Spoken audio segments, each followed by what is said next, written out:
Do you lie awake at night, your mind stuck on what-ifs and doubts? Overthinking quietly steals your peace and energy every day. In this audiobook, Stop Overthinking, you'll discover simple, practical ways to calm your mind, regain focus, and feel more in control. Before we dive in, consider subscribing. It's free for you, but as a new creator, your subscription really motivates me to keep making such content. Let's begin your journey to a clearer, calmer mind. Chapter 1.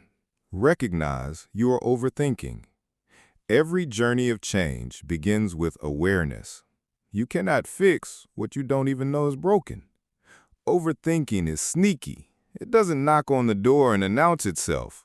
It slips in quietly, disguised as just being cautious or just analyzing things a little more. Before you realize it, hours have passed, and you're trapped in a spiral of what-ifs and maybes, running the same scenarios again and again. The very first step to break free is to recognize this is overthinking. It's not problem-solving. It's not preparation. It's mental quicksand.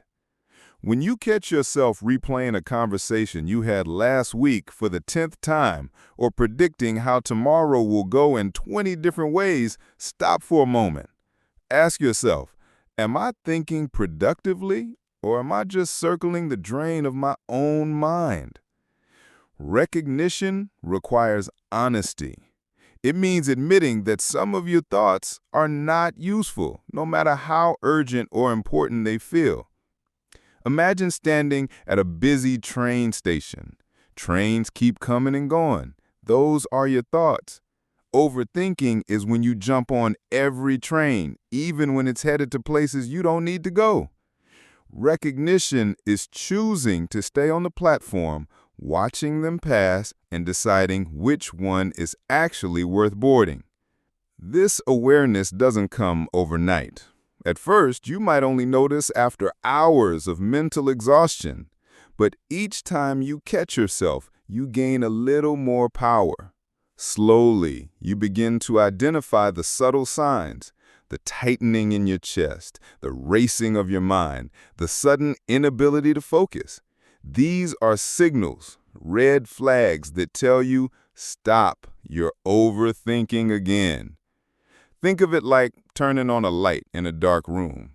The clutter was always there, but now you can see it clearly. Recognition doesn't remove the clutter instantly, but it gives you the choice to start cleaning it up. And in that choice lies freedom.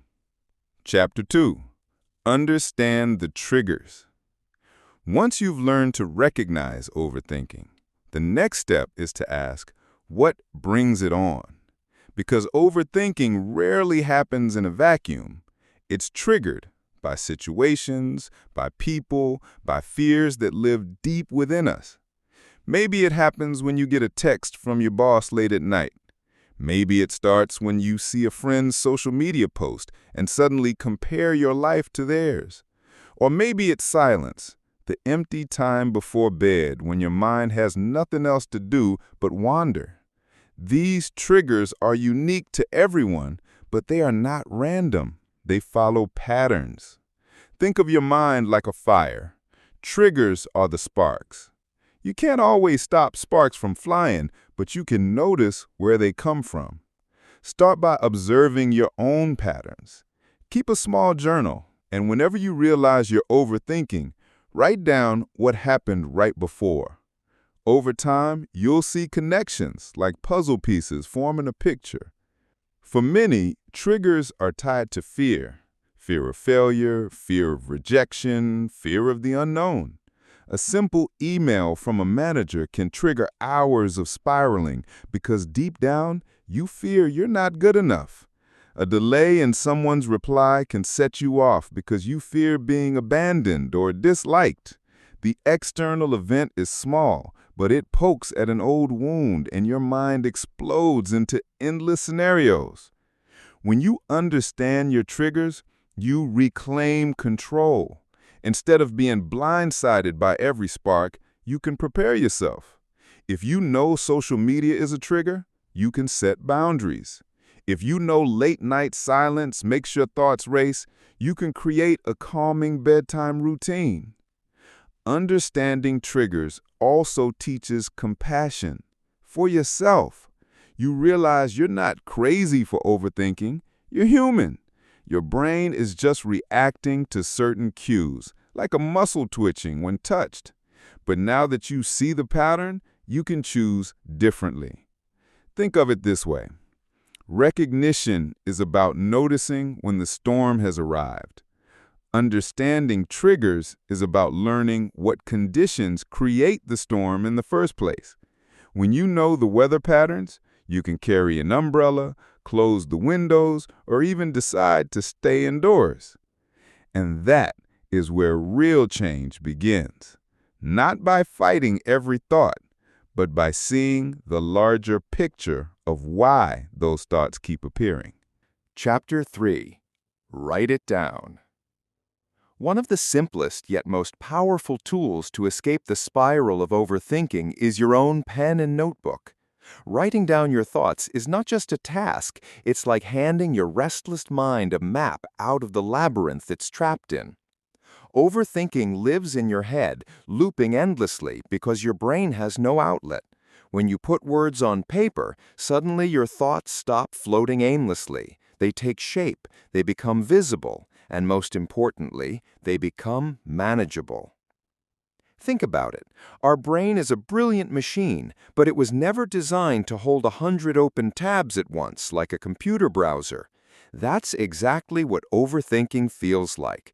Too many tabs running in the background, draining your energy, slowing you down. Writing is like pressing the save button. You no longer need to keep every detail active in your mind because the paper is doing the remembering for you. Imagine your thoughts are a tangled ball of yarn. Every what-if and every should-I is a strand looping into another. Writing untangles them, strand by strand. Suddenly, you see patterns you couldn't see before. Maybe your fears always circle back to the same insecurity. Or maybe your catastrophe mode predictions follow a formula that collapses the moment you challenge them. On paper, the invisible loop of worry transforms into visible words you can interact with. Writing doesn't just provide clarity, it creates distance. The moment you read your own sentences, you step out of the role of the overwhelmed thinker and step into the role of the calm observer. You notice exaggerations you didn't even realize you made. "Everyone will hate me if I fail this presentation" suddenly looks absurd when written down. Now you can challenge it. Is this really true? Who is everyone? Haven't I given talks before and survived? Your notebook becomes more than paper. It becomes a safe space where you can argue with your thoughts without judgment, without interruption, without fear of spiraling further. It's private therapy at the tip of your pen. And the best part? It doesn't take hours. Even a few minutes a day can make a massive difference. Some people swear by bullet lists. Others love long, free-form journaling. Some even doodle their feelings instead of writing them out. It doesn't matter. The point is not perfection, it's expression. Every sentence is a step out of the storm. Every word is a release valve for the pressure building in your mind. Over time, your notebook becomes a timeline of growth. You can literally see how far you've come. So the next time your mind feels like a noisy marketplace, sit down, open a page, and let your pen act as your guide. You'll be surprised how much lighter you feel once the chaos is no longer trapped inside. Chapter 4. Practice Mindfulness. Once you've started writing your thoughts, the next step is learning to live in the present moment. Overthinking thrives in the what-ifs of tomorrow and the could-haves of yesterday. Mindfulness is your shield against this mental time travel. It gently pulls you back from the endless reruns of the past and the scary trailers of the future, grounding you in the only place life actually happens, the present. Now, mindfulness may sound like a big, intimidating word, but in reality, it's beautifully simple. It doesn't require you to sit cross-legged for hours or chant mantras on a mountaintop. Mindfulness is about noticing what's happening right here, right now. Your breath, your body, the sounds around you, even the texture of the cup in your hands. It's not about emptying your mind. It's about paying attention to what is already here. Start small. Take 3 slow, deep breaths and pay attention to the rise and fall of your chest. Notice how the air feels cooler when you inhale and warmer when you exhale. Then tune into a sound you usually ignore, a ticking clock, the hum of your computer, the distant chatter of people outside. Feel your feet resting on the floor, your hands against the page of your notebook. That's mindfulness in action. Simple, grounding, powerful. Here's the beauty of mindfulness. It shifts your relationship with your thoughts. Instead of fighting them, you observe them. Instead of judging, you get curious. Rather than saying, "Why am I thinking like this? I need to stop," you simply notice, my mind is racing again. That single shift from judgment to observation is life-changing. Your thoughts stop being commands and start becoming signals. And signals can be acknowledged and then ignored. Practicing mindfulness regularly actually rewires your brain. Neuroscience shows that just a few minutes a day can reduce stress hormones, increase focus, and improve emotional regulation. You'll find yourself less reactive, less panicked, and more intentional in your choices. Slowly, overthinking loses its grip because you're no longer pulled helplessly between past regrets and future fears. You're standing firmly in the present, grounded and aware. Think of it this way. Your mind is like a wild horse. Overthinking lets it run off in every direction, exhausting itself. Mindfulness doesn't cage the horse. It simply teaches you how to hold the reins, how to ride calmly, how to guide it where you want it to go. So the next time you catch yourself spiraling into what if, pause, take a breath. Notice something simple in your environment. Let yourself return to now. Over time, this practice becomes second nature. You'll find moments of peace tucked inside even the busiest days, and that peace will grow stronger than the noise of overthinking. Chapter 5. Control your breathing. When overthinking hits hard, your body reacts before your mind even realizes it. Your palms get sweaty, your heart races, your chest tightens, and your thoughts spin faster and faster until you feel trapped in your own head. Overthinking isn't just mental, it's physical. Your body mirrors the chaos of your mind, pulling you into a cycle where anxious thoughts create anxious feelings, and those anxious feelings fuel even more anxious thoughts. But here's the secret. The quickest way to interrupt that cycle isn't with complicated strategies or hours of analysis. It's with something so simple, so ordinary that most of us forget its power: your breath. Controlled breathing is like hitting the reset button for your nervous system. Every slow inhale tells your brain, "I am safe." Every long exhale whispers to your body, "It's okay to let go now." In that moment, you take back control from the storm.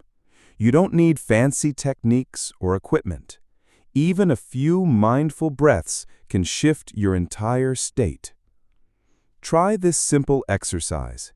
Inhale deeply through your nose for 4 counts, hold for 4, and exhale slowly through your mouth for 6. Repeat this cycle a few times. And as you do, imagine you are exhaling the tension, stress, and noise of your thoughts. Each breath is like clearing fog from a window. You can finally see clearly again. Breathwork doesn't just calm, it anchors. Overthinking thrives in the imagined worlds of past regrets and future fears. Breathing pulls you back to now. Your mind, once racing in every direction, finds a rhythm to follow. Slowly, the loops loosen, the noise quiets, and clarity returns.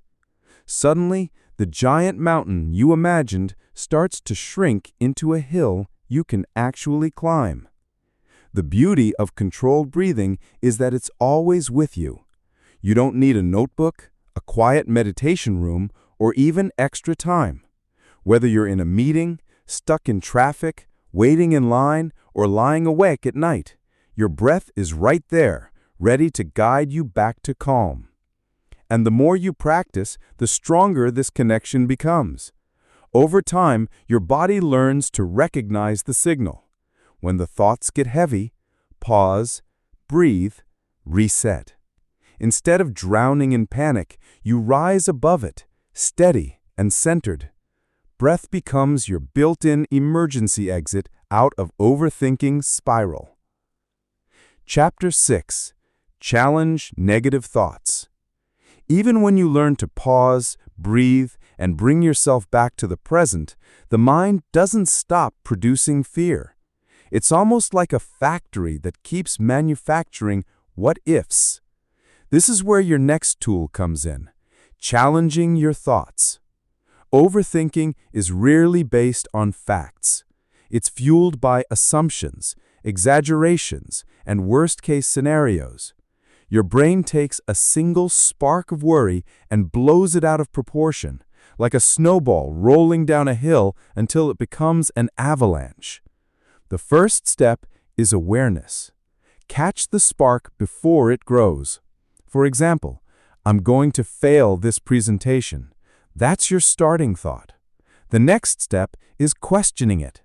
Ask yourself, is this a fact or just an assumption? What evidence do I have that this fear is true? What evidence do I have that it isn't? Often, you'll notice how flimsy your fear actually is. You might realize you've prepared well, or that you've succeeded in similar situations before. Even if something doesn't go perfectly, it doesn't mean disaster. It just means you're human. Challenging negative thoughts isn't about forcing fake positivity. It's not about replacing "I'll fail" with "I'll be amazing no matter what." It's about balance. It's about perspective. Instead of spiraling into "I'll ruin everything," you shift to a more grounded truth. I've prepared.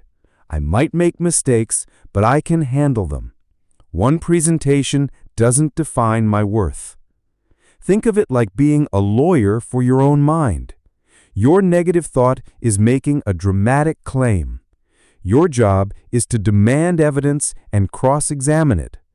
Once you do, you'll often find that the thought collapses under the weight of logic. This process doesn't just calm you in the moment. It rewires your brain over time. Every time you challenge a thought instead of blindly obeying it, your mind learns a new rule.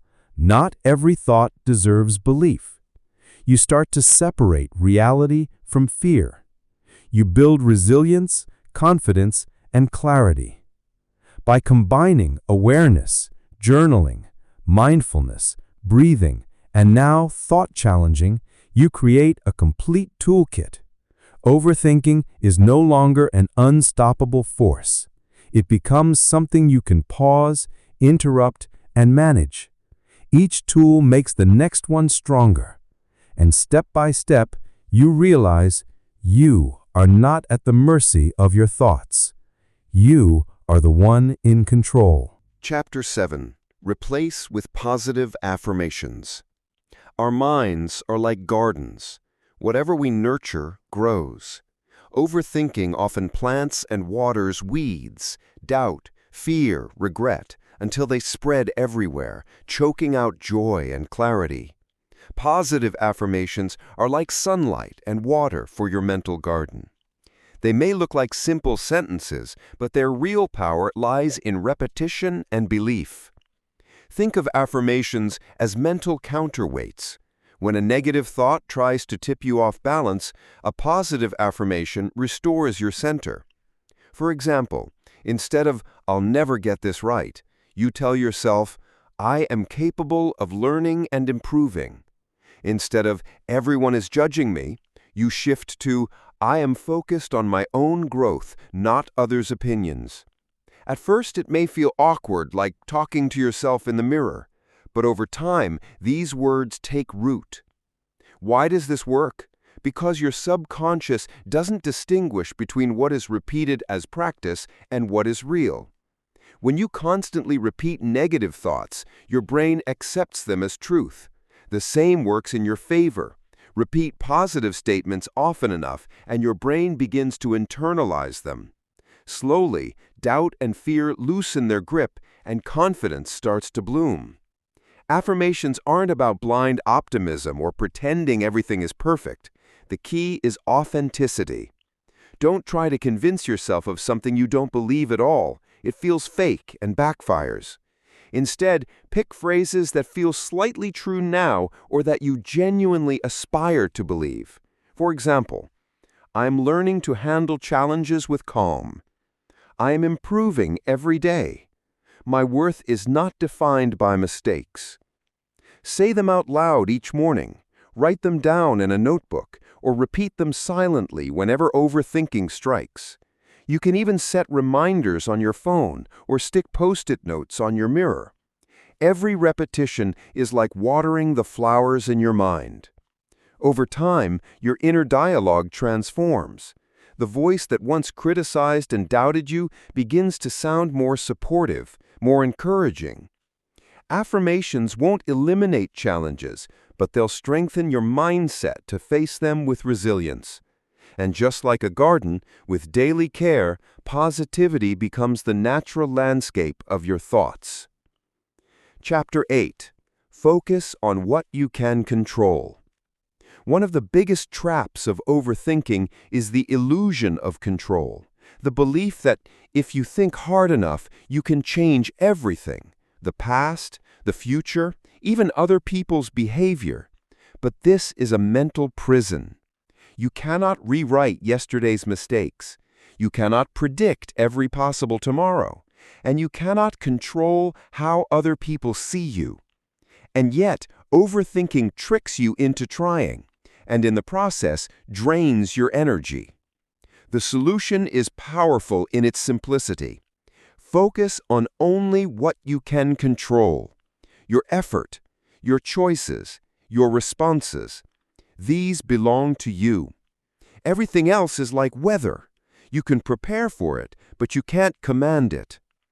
Picture yourself in a dark forest holding a lantern. Overthinking is like trying to light up the entire forest at once. You panic, you stumble, you exhaust yourself. Focusing on what you can control is choosing to light only the path right in front of you. Step by step, you see where you're going.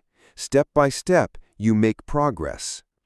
This doesn't mean ignoring real challenges or being careless. It means practicing mental discipline, separating your sphere of influence, what you can act on, from your sphere of concern, what is beyond you. You can prepare well for a presentation, but you cannot control if everyone loves it. You can show kindness in a relationship, but you cannot control if someone else changes. You can decide to eat healthy and exercise, but you cannot fully control how your body responds. By redirecting your focus, you reclaim power. Instead of wasting energy on what you wish you could control, you invest it where it actually makes a difference. This creates clarity, reduces stress, and frees you from the endless loop of what-if scenarios. Pair this mindset with positive affirmations, and the change becomes even stronger. Affirmations plant the seeds of confidence, while focusing on controllable actions nurture them with real results. You begin to see proof in your own life. Your thoughts aren't running wild anymore. You're steering them. Overthinking loses its dominance, replaced with calm, deliberate action. The more you practice, the lighter you feel. Instead of being pulled in 100 directions by fear, you stand grounded, holding your lantern, focused on the next step. And in that simplicity lies your freedom. Chapter 9. Practice Gratitude. Gratitude is one of the underestimated tools against overthinking. When your mind is spiraling, notice where it points. It lingers on what's missing, what went wrong, or what could go wrong. Gratitude flips the lens. Instead of staring at the cracks, it makes you see the light coming through. It redirects your attention to what is already good, already working, and already yours. This isn't just about being positive. Gratitude is powerful because it shifts your mental focus. Imagine your brain as a flashlight in the dark.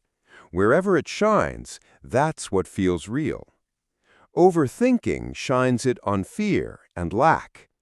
Gratitude turns it toward abundance, security, and joy. Start small. Each day, take a moment to write down 3 things you are grateful for. They don't need to be grand.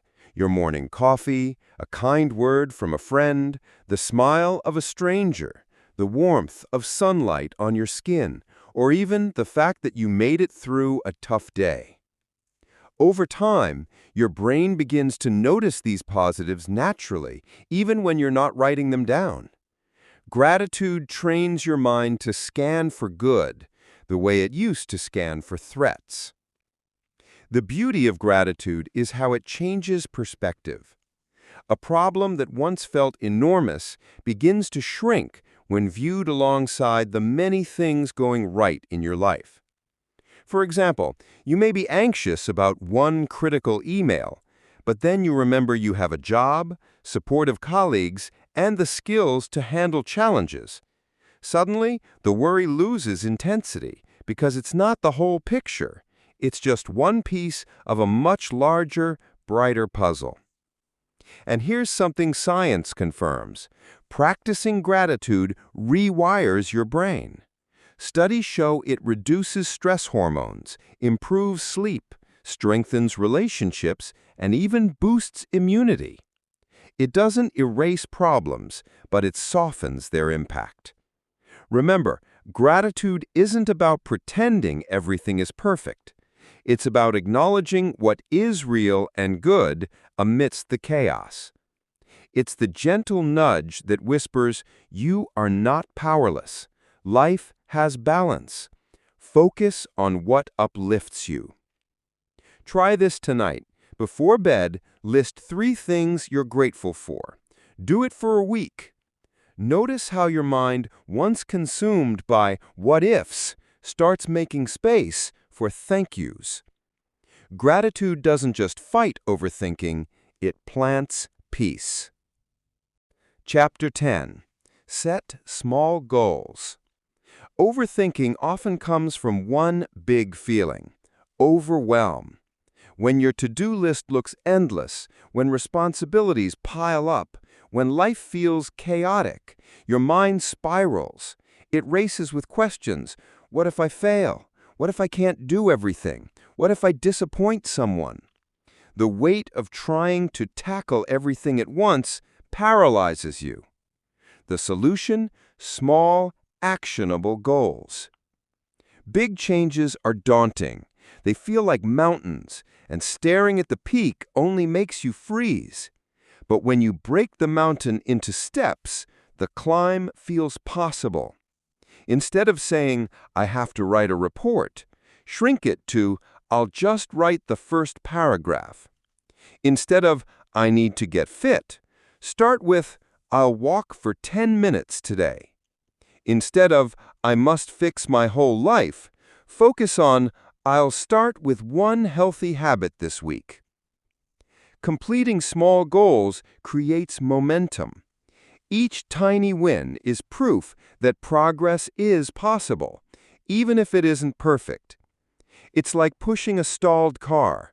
The first push feels heavy, but once the wheels start moving, the effort becomes easier. That's momentum, and small goals give it to you. Here's why this works against overthinking. Overthinking thrives in uncertainty and inactivity. The longer you sit still, the louder your thoughts get. But action, no matter how small, starves overthinking. When you take deliberate steps, your brain sees results, and the endless loop of what-ifs loses its fuel. The key is consistency, not speed. Don't worry about running a marathon on day one. Just focus on lacing up your shoes and walking around the block. Don't pressure yourself to finish the whole project in one sitting. Just open the document and type a few lines. The smallest action breaks the cycle of inaction. And here's the hidden benefit. Small goals build confidence.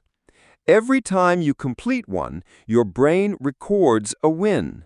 That proof stacks up, whispering back to you, "See, you can do it. You are capable. Progress is possible." Slowly, your self-doubt fades, replaced with a quiet certainty that you can handle challenges one step at a time. Over time, small goals accumulate into major achievements. 10 minutes of exercise becomes a routine. 1 page a day becomes a finished book. 1 mindful conversation becomes a stronger relationship. Step by step, action beats rumination. So the next time you feel overwhelmed, don't aim to fix everything. Set a goal so small it almost feels silly. Do it. Then another, and another. Watch how the mountain shrinks into manageable steps. With each action, you don't just silence overthinking. You build a new identity. Someone who acts, someone who grows, someone who moves forward despite fear. Chapter 11. Manage your inputs. Your mind is like a sponge. It soaks up everything you allow it to. Overthinking doesn't just come from your internal worries or fears. It's also fueled by what you expose yourself to from the outside world. Constant notifications, endless scrolling through social media, sensational news headlines, or toxic conversations can keep your mental gears spinning long after the moment has passed. Your brain doesn't distinguish between meaningful information and clutter. It just absorbs, and overthinking feeds on this mental noise. The first step is awareness. Start noticing what triggers unnecessary mental clutter. Is it reading certain posts online that spark anxiety, listening to people complain all the time, or checking emails late at night when you should be resting? Once you identify these input sources, you gain the power to control them rather than letting them control you. The next step is setting boundaries. Decide clearly when and how you consume information. Limit social media to specific times during the day. Avoid checking messages while you're trying to relax or wind down. Surround yourself with people and content that inspire, uplift, and motivate, rather than provoke worry or stress. Think of this as curating your mental diet. Just as your body thrives on nutritious food and suffers on junk, your mind flourishes on positive, meaningful inputs and suffers when fed unnecessary mental clutter. This isn't about shutting the world out. It's about selective focus. You cannot control everything happening around you, but you can control what you allow into your mind. By consciously managing your inputs, you reduce mental noise, creating space for clarity, creativity, and calm. Remember, overthinking thrives in a crowded, uncontrolled mental environment. Every unnecessary notification, post, or negative conversation is fuel for the overthinking loop. By limiting these inputs, you essentially starve the cycle, giving your mind the freedom to focus on what truly matters: your goals, your growth, and your peace of mind. Think of it this way. If you constantly consume negative news or engage in toxic discussions, your brain is like a hamster on a wheel, endlessly spinning. But when you manage your inputs, you declutter your mental space, leaving room for reflection, smart decision-making, and calm focus. Chapter 12. Time blocking for clarity. Once you've learned to manage your inputs, the next step is managing your time. Overthinking often thrives in unstructured hours, when possibilities seem endless and you don't have a clear plan. Time blocking is a powerful technique that gives structure, clarity, and focus to your day. Start by dividing your day into specific blocks dedicated to particular tasks. Assign time for work, exercise, relaxation, hobbies, and reflection. When each hour has a clear purpose, your mind is less likely to wander into endless what-if scenarios. You know exactly what to focus on and when, which automatically reduces mental chaos. Time blocking also combats decision fatigue. Every decision you make drains mental energy, and overthinking often emerges when your brain is exhausted from constantly deciding. Planning your day in advance simplifies these choices. Which tasks need attention now, which can wait, and which are simply outside your control. Use smaller blocks for difficult or anxiety-inducing tasks. Break them into focused intervals, like 25 to 50 minutes of work, followed by short breaks, a technique commonly known as the Pomodoro method. This trains your brain to concentrate fully, then rest, preventing mental overload that often sparks overthinking. Time blocking isn't about rigid schedules. It's about creating clarity and focus, not perfection. When you see your day organized, your mental tension decreases, and the looping question of "what should I do next?" diminishes. Overthinking loses its grip because your mind now has structure, priorities, and direction. By combining input management with time blocking, you create a controlled environment for your mind. You reduce unnecessary noise, direct your attention, and reclaim hours that were previously lost to spiraling thoughts. Together, these practices lay the foundation for lasting change, helping you approach each day with calm, focus, and purpose. Chapter 13. Declutter your space. Your physical environment has a surprisingly direct impact on your mental state. A cluttered room, a messy desk, or even disorganized digital files can silently fuel overthinking. Every object demanding attention, papers stacked on your desk, clothes lying on the floor, unanswered notifications on your phone, add layers of mental noise. Overthinking doesn't occur in a vacuum. It thrives when your surroundings are chaotic and distracting. The brain struggles to focus when it is constantly processing multiple stimuli at once. Decluttering isn't just about tidying up. It's about creating space for clarity, calm, and focus. Start small. Pick one corner of your room, a single drawer, or even just your desk. Look at each item and ask yourself, does this serve a purpose? Does it add value to my life? Does it spark joy or stress? Remove anything that doesn't. Each object you sort, donate, discard, or organize is a tiny act of reclaiming control over your environment and, by extension, your mind. Think of decluttering as a mirror for your thoughts. A messy environment reflects a cluttered mind. A clean and organized space signals to your brain that this is a place for focus, creativity, and calm. For example, if your desk is piled with papers, unfinished tasks, and random gadgets, your mind constantly registers these visual cues as things left unresolved. This triggers small, repetitive mental loops. I need to deal with this. I forgot that. By removing these triggers, you free up mental bandwidth and reduce the subtle, underlying stress that fuels overthinking.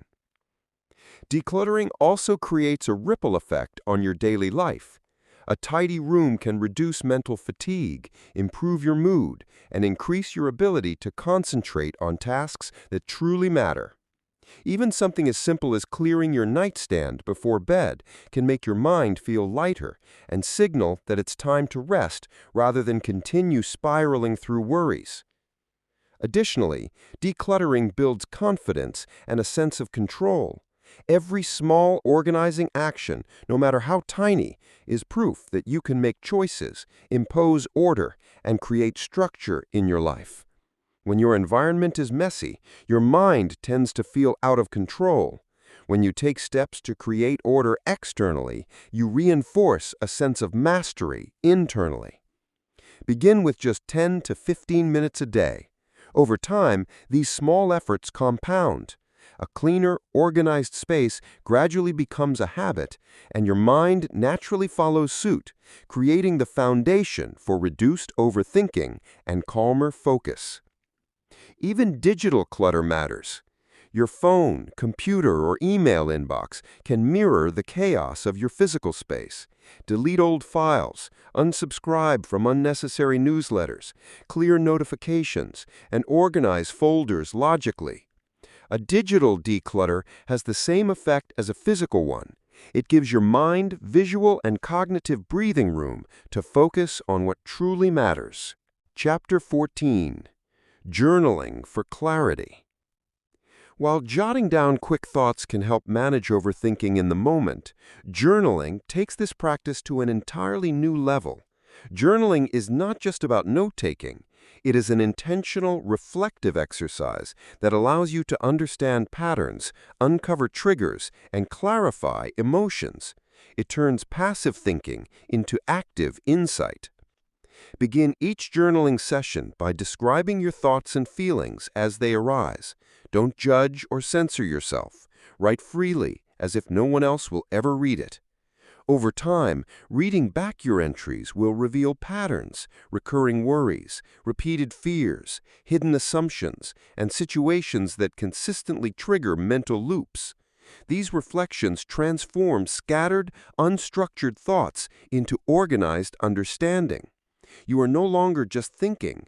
You are analyzing, learning, and understanding yourself more deeply. Journaling also creates emotional distance.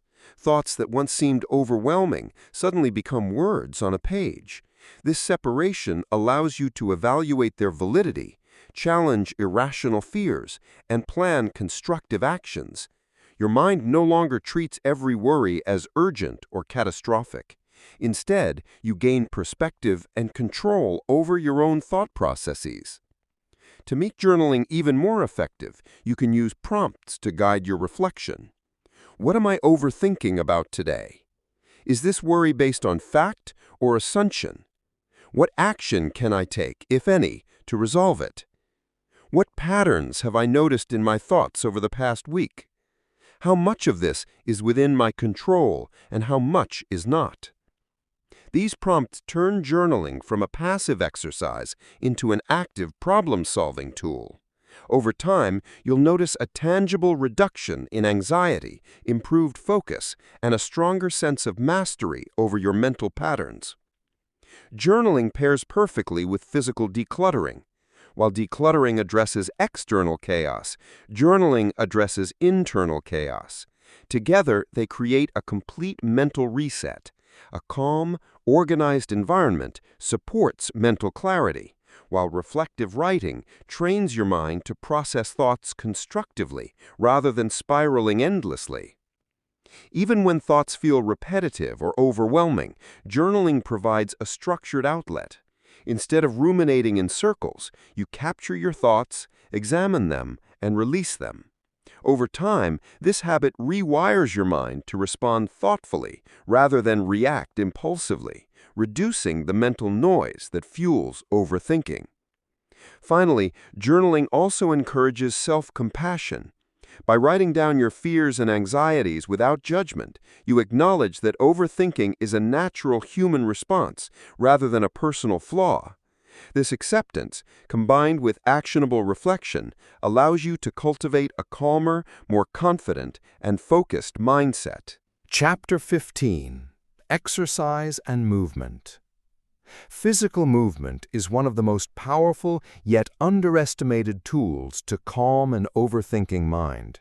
When your thoughts are racing, your body is rarely relaxed. Shoulders are tight, jaw clenched, heart racing, and even your breathing may feel shallow. Overthinking is not just mental, it manifests physically. Your body carries the tension of your spiraling thoughts. Exercise acts as a bridge between the mind and body, releasing built-up tension and giving your brain a much-needed reset. You don't need an intense workout to feel the difference. Even a brisk 15 to 20-minute walk can shift your mental state dramatically. Running, yoga, stretching, or simple bodyweight exercises work equally well. Physical activity triggers the release of endorphins, the brain's natural feel-good chemicals, reducing stress, lifting your mood, and helping you think more clearly. The mind becomes less reactive, calmer, and more focused. Exercise also gives your thoughts a task to follow. Instead of spiraling into endless what-if scenarios, your mind channels energy into coordinating movement, breathing, and balance. This redirection trains your brain to break the habit of continuous mental looping. Over time, your brain learns that tension can be resolved through action, not just worry. Consistency matters far more than intensity. Short daily sessions, even 10 to 15 minutes, are more effective than occasional intense workouts. Regular movement signals to your mind that tension can be released physically. Think of exercise as a mental reset button. The more consistently you use it, the easier it becomes to interrupt spirals before they escalate into hours of overthinking. Movement also strengthens self-discipline. Completing a session, no matter how small, reinforces a sense of accomplishment. Overthinking often thrives on feelings of helplessness or stagnation. Exercise proves that action creates tangible change, both physically and mentally, gradually reducing the control overthinking holds over you. For maximum benefit, combine movement with mindfulness. Notice your breathing, the rhythm of your steps, or the stretch in your muscles. This creates a mind-body connection that not only calms racing thoughts, but also helps you stay present, reducing the tendency to ruminate. Now let's shift gears to Chapter 16, Rest and Sleep Balance. Even with awareness, journaling, mindfulness, and exercise, overthinking can flare up if your mind and body are exhausted. Sleep and rest are not optional. They are essential for cognitive clarity, emotional regulation, and mental resilience. Chronic sleep deprivation or irregular rest disrupts your brain's ability to process information, making it far easier for intrusive thoughts and endless what-if scenarios to take hold. Establish a consistent sleep routine. Go to bed and wake up at the same times every day, even on weekends. Create a pre-sleep ritual that signals your mind and body it's time to wind down. This can include turning off screens, dimming the lights, taking a few deep breaths, or practicing light meditation or gentle stretches.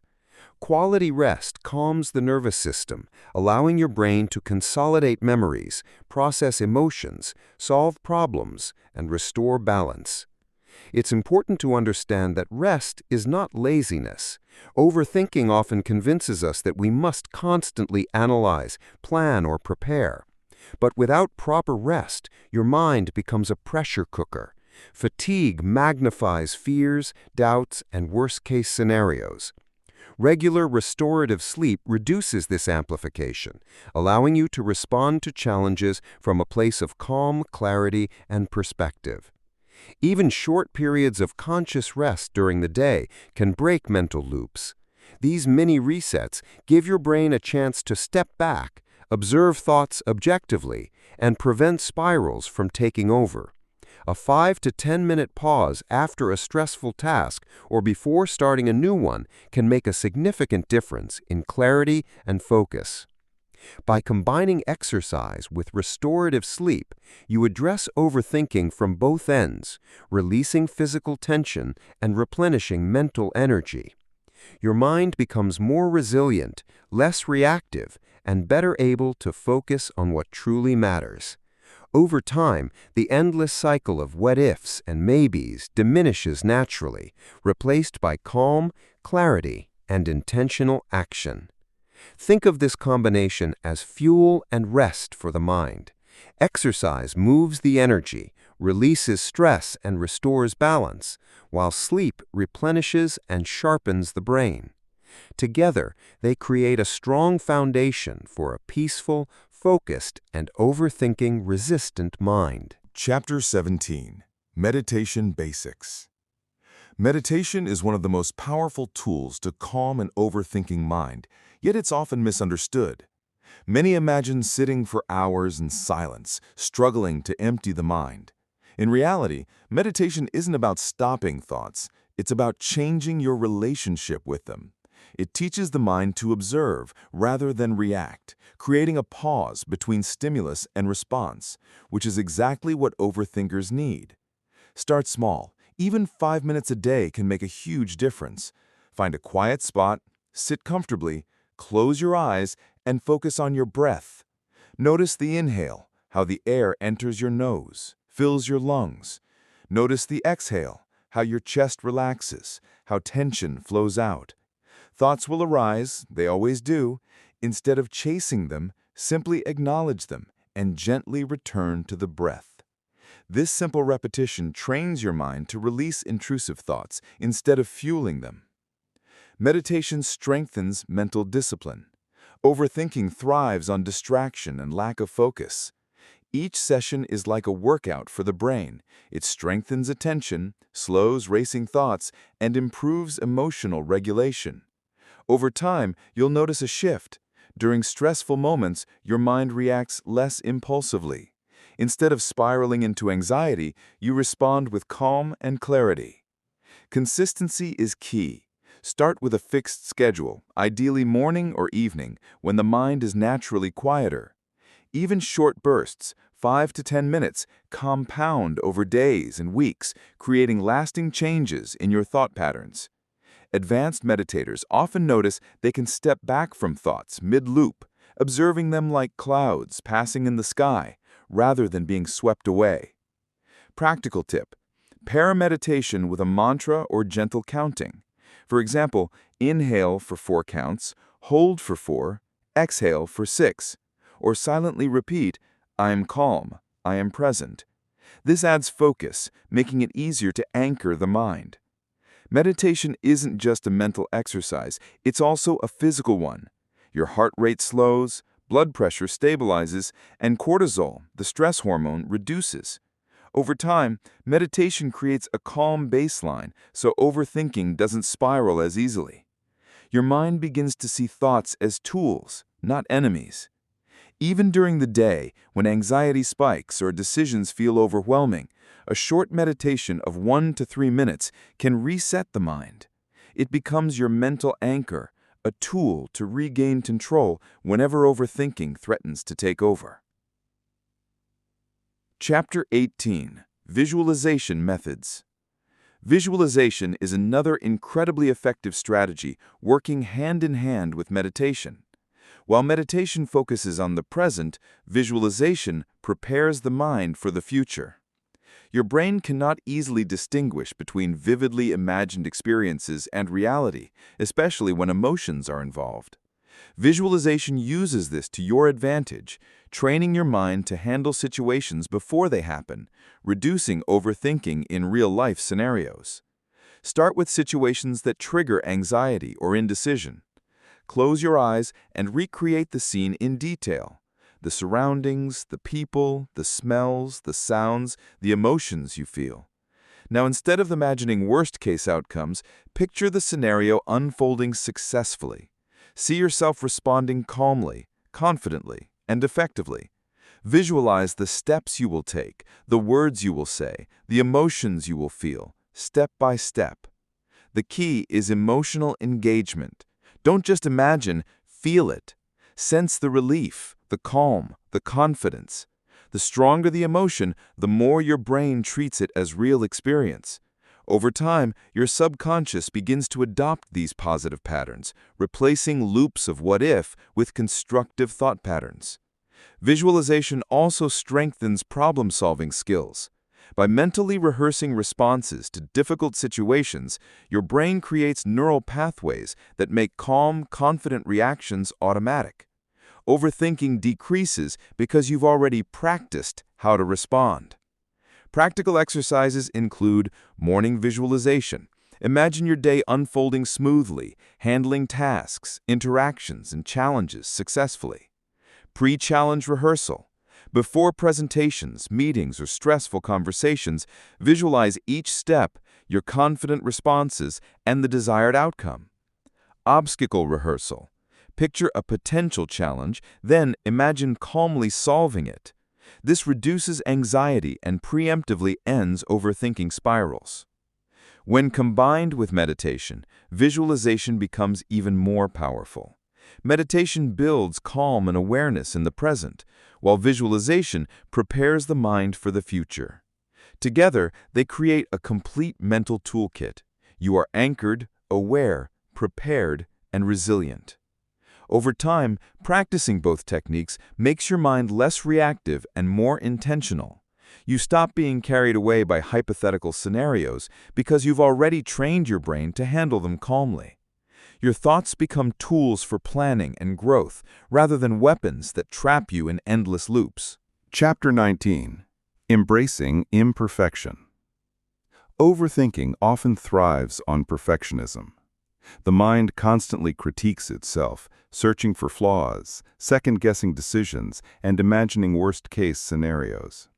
This relentless pursuit of flawlessness creates analysis paralysis, where no choice feels good enough, and even small tasks feel overwhelming. The first step is awareness.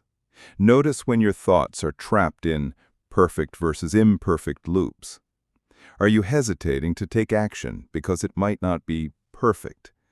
Are you rereading messages, emails, or documents repeatedly? Recognizing these patterns is the first step toward freeing your mind. Why imperfection matters. Life is inherently uncertain.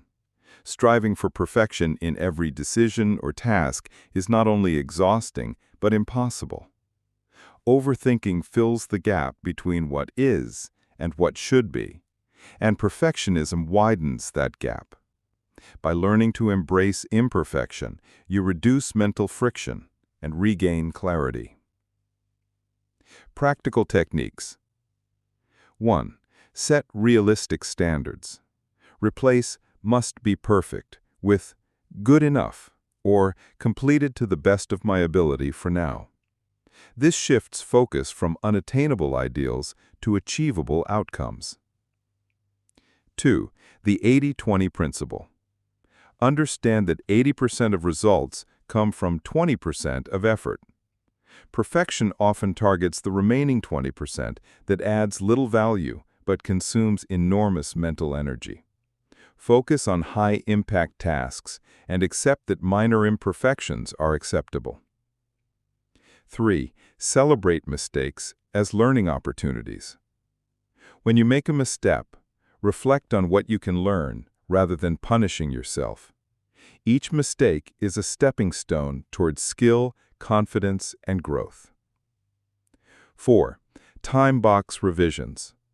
Set a strict time limit for editing or refining work. Once the time is up, move on. This prevents endless tweaking and encourages forward momentum. Why it works. Accepting imperfection frees mental space, reduces anxiety, and allows action. Over time, your mind rewires. You no longer wait for perfect conditions to act. Instead, you progress steadily, learning from each step. This chapter emphasizes that progress matters more than perfection, and by embracing imperfection, overthinking loses its strongest fuel. Chapter 20. Mindfulness in Relationships. Overthinking doesn't only affect you, it can strain relationships. When the mind constantly analyzes interactions, it creates misunderstandings, anticipates negative outcomes, and fuels unnecessary worry. Mindfulness in relationships helps you respond thoughtfully instead of reacting impulsively. Key principles. 1. Active listening. True listening involves fully focusing on the other person without planning your reply. Overthinkers often prepare responses while the other person is speaking, missing cues and creating misinterpretation. Active listening reduces this mental load and builds connection. 2. Non-judgmental awareness. Observe your thoughts and emotions without labeling them good or bad.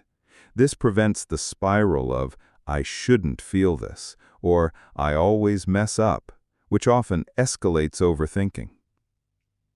3. Healthy boundaries. Setting clear boundaries prevents emotional overwhelm. Knowing what is within your control and what is not reduces constant second-guessing about others' opinions or expectations. Practical techniques.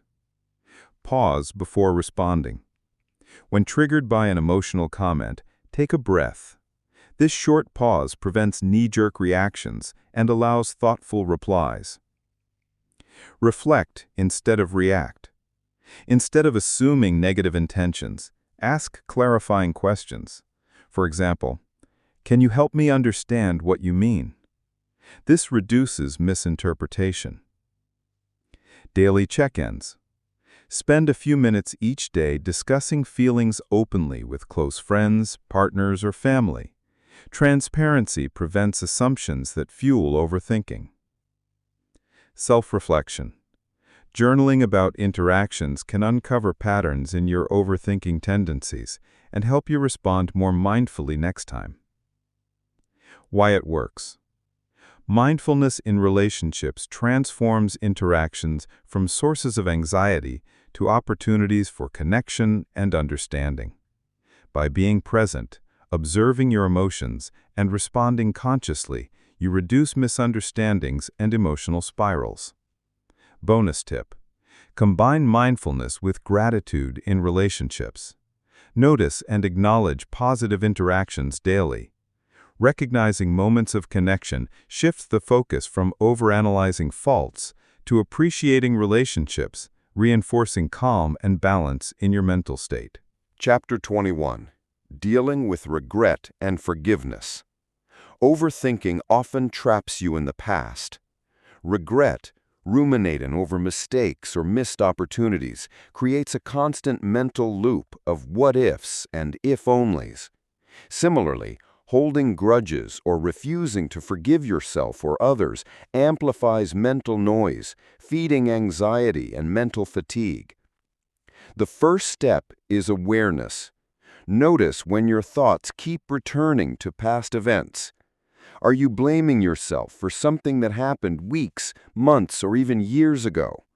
Are you replaying conversations or decisions endlessly, imagining different outcomes? Recognizing this loop is the first move toward freedom. Why forgiveness matters. Forgiveness, both of yourself and others, is a release, not a license to ignore mistakes.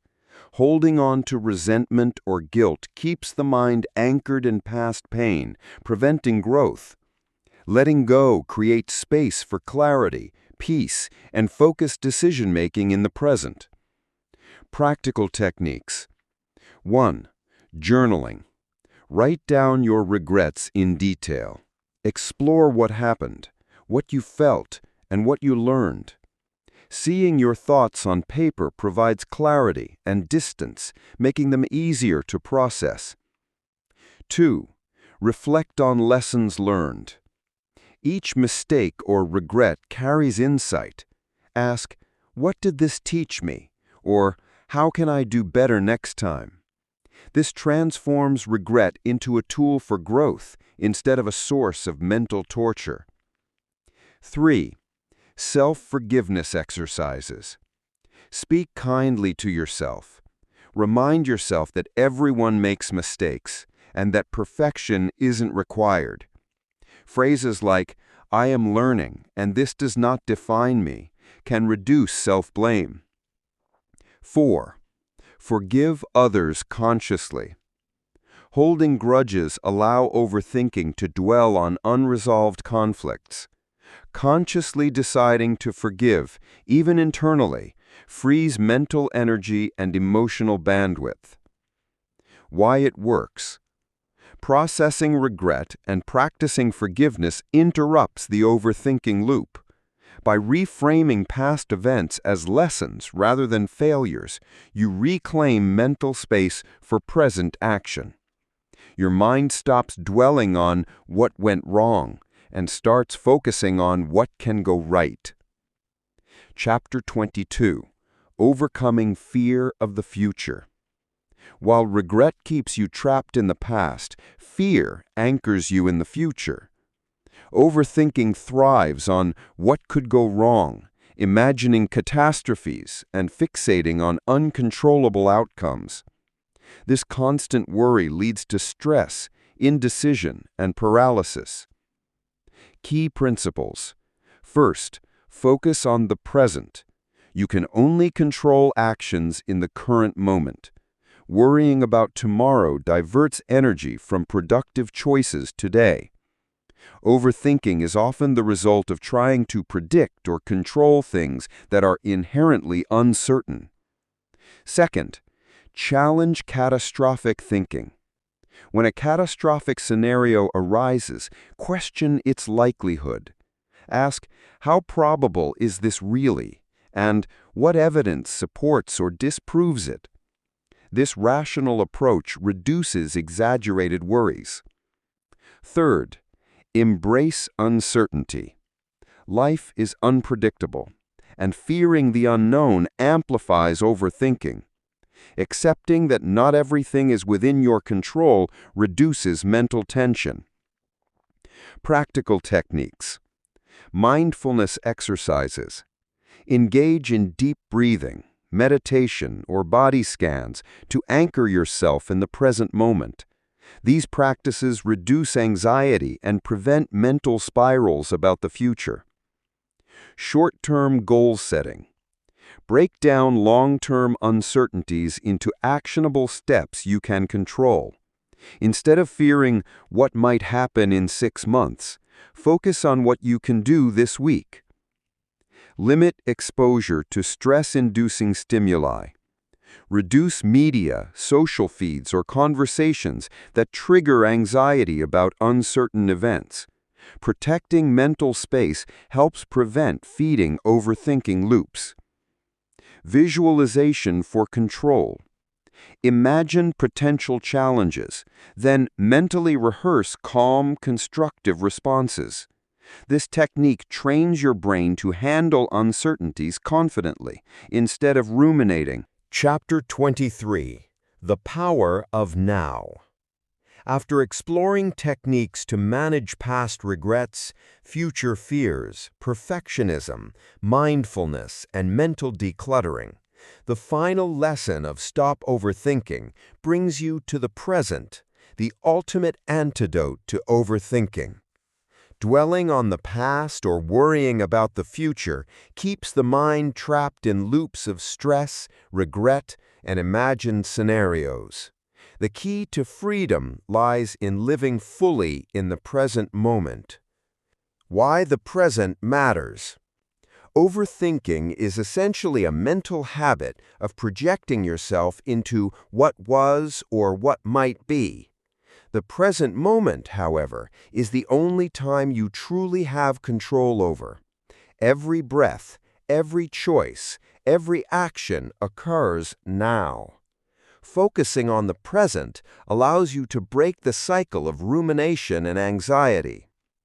Key principles. 1. Present moment awareness. Pay attention to your thoughts, emotions, and surroundings without judgment. Notice sensations, sounds, sights, and feelings. This anchors the mind, preventing it from wandering into past mistakes or future fears. 2. Acceptance. Accept circumstances as they are, without resisting or trying to control what is beyond your reach. Acceptance does not mean resignation. It means recognizing reality clearly so you can respond effectively. 3. Gratitude. Focusing on what you have rather than what you lack shifts your mindset from scarcity to abundance. Gratitude grounds you in the present, reducing overthinking fueled by comparison or desire. Practical techniques. 1. Mindful breathing. Spend a few minutes each day focusing solely on your breath. Notice the inhale, the exhale, and the subtle pauses in between. Let thoughts come and go without attachment. 2. Engaged attention.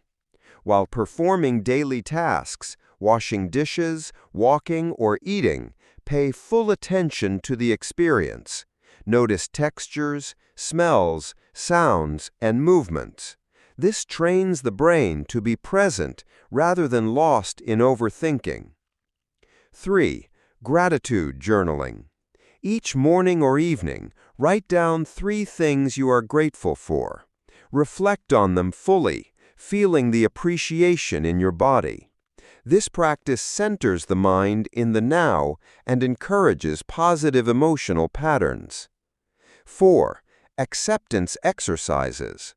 When faced with a difficult situation, silently repeat, "This is what is. I cannot control everything, but I can respond calmly." This statement grounds you, reducing unnecessary mental spirals. Why it works. The present is where action and control exist. When your mind dwells in the past or future, energy is wasted on scenarios you cannot change or predict. By practicing presence, you reclaim that energy for meaningful action, conscious decisions, and emotional balance. Over time, the habit of overthinking diminishes because the mind learns that clarity, peace, and control exist in the moment, not in imagined possibilities. Advanced tip. Combine present moment awareness with meditation or mindful visualization. Observe thoughts without judgment and gently redirect attention to actionable, present-focused solutions. This creates a mental ecosystem where overthinking cannot thrive, because the mind is fully engaged with the only time that matters, now. By fully embracing the present, you create a mindset of calm, resilience, and intentional living. Overthinking is no longer a controlling force. Instead, your thoughts become tools you can observe, analyze, and use constructively. Life becomes richer, more manageable, and more peaceful. Chapter 23, detailed, audiobook style, equips your audience with the ultimate strategy. Live in the present. Reduce rumination on past mistakes or anxiety about future uncertainties. Acceptance and gratitude cultivate calm and emotional resilience. Engage fully in daily life. Transform overthinking into purposeful observation and action.